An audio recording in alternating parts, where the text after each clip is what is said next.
Boa tarde, pessoal. Bom, hoje é a nossa última aula e eu vou procurar aqui fazer um balanço do que foi esse nosso curso e também apontar algumas direções que vocês podem seguir com relação à programação de computadores. Bom, o que nós fizemos aqui o tempo todo? Nós fizemos transformações de informação.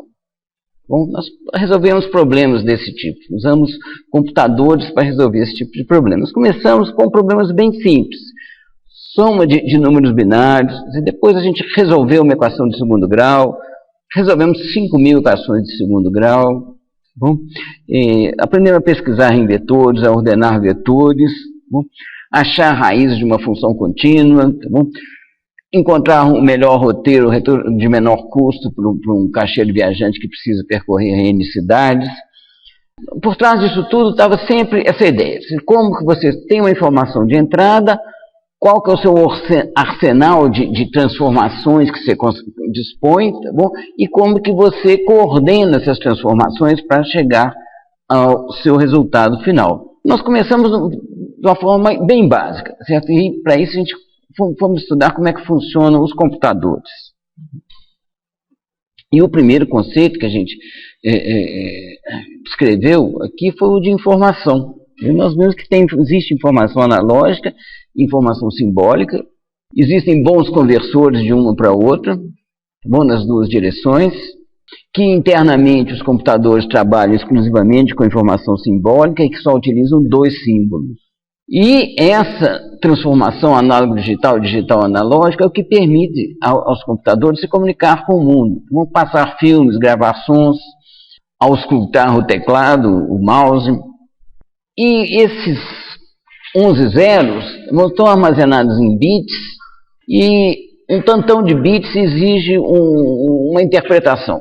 Bom, ele em si não quer dizer nada, você precisa de um código, pode-se adotar o código que bem se desejar, mas alguns códigos têm larga aceitação mundial e, portanto, a adoção deles é praticamente imperativa.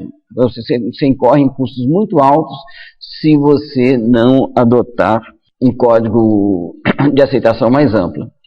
Exemplos são o ASCII, o TF-8 para comunicação via leitura escrita de caracteres com humanos, números de ponto flutuante que correspondem à notação científica em bits, em binário. Vimos números binários com e sem sinal e alguns outros códigos. Depois nós começamos a ver como que a gente transforma esses códigos.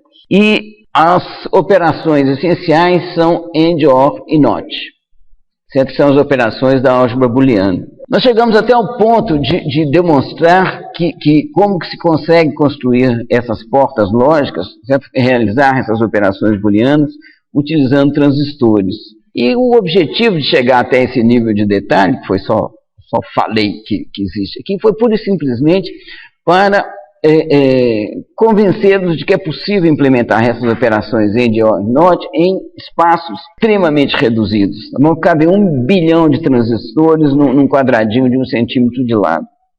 Tá? E esse número vai dobrando a cada 2 anos. Muito bem, então circuitos implementados com essas portas AND, OR e NOT são circuitos combinatórios e cuja saída é a função da entrada aplicada num certo momento. Nós aprendemos a fazer somas com eles, aprendemos a fazer comparações de números binários, aprendemos também como que se direcionam informações, certo? Como que você faz conexões flexíveis através de multiplexadores e demultiplexadores. Com barramentos também para interligar diversos módulos de um circuito. E nós vimos que a síntese de circuitos combinatórios pode sempre ser feita por tabelas da verdade.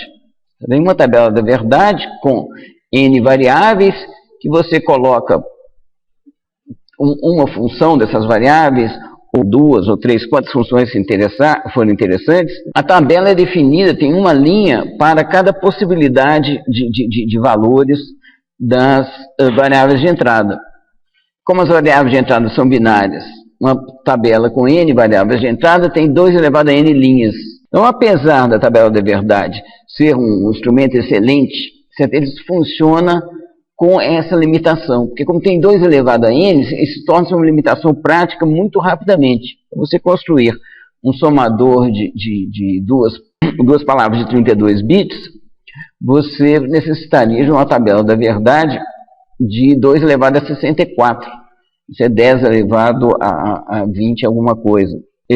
O que torna, na prática, inviável o uso de tabela da verdade para essas situações. Isso aí eu estou falando para somar, fazer uma soma simples de 2 inteiros sem sinal. Como que a gente vai usar circuitos combinatórios para calcular as raízes de 5.000 equações de segundo grau? Bom, não dá. Não é por aí que a gente vai conseguir. Então, os circuitos combinatórios estão na essência de qualquer coisa feita por computadores, bom, mas a gente precisa evoluir para utilizar memórias. Certo? Com memórias nós vamos conseguir fazer circuitos sequenciais, que é o que a gente vai falar agora em seguida. Então, memórias, nós vimos flip-flops, que um flip-flop guarda 1 bit, nós vimos registradores, que são conjuntos de flip-flops, nós vimos a memória principal e falamos de memórias secundárias e usamos memórias secundárias depois como arquivos. Com memórias, o que acontece? A gente consegue somar um tantão de números, por quê? Porque nós vamos guardando resultados intermediários. Bom, então a partir daí, se você vai guardando subtotais, não existe mais uma limitação para você conseguir somar 18.000 números. Bom, você vai somando, vai fazendo uma soma após a outra, e com isso consegue-se fazer grandes operações. Ou seja, ao invés de fazer um circuito combinatório com 18.000 entradas, 18.000 vezes 32 entradas, a gente faz um circuito com um acumulador, não é que ele tem um loop interno ali, e através do uso, explorando esse loop, a gente consegue somar esses 18.000 números. Depois disso, nós temos um grande passo, certo? Que é o processador. Nós chegamos ao conceito do processador, que ele é um circuito digital que transforma informação e que muda a transformação de informação dele. Certo? A cada momento ele executa uma certa transformação de informação porque ele é capaz de obedecer a um programa que fica armazenado em sua memória.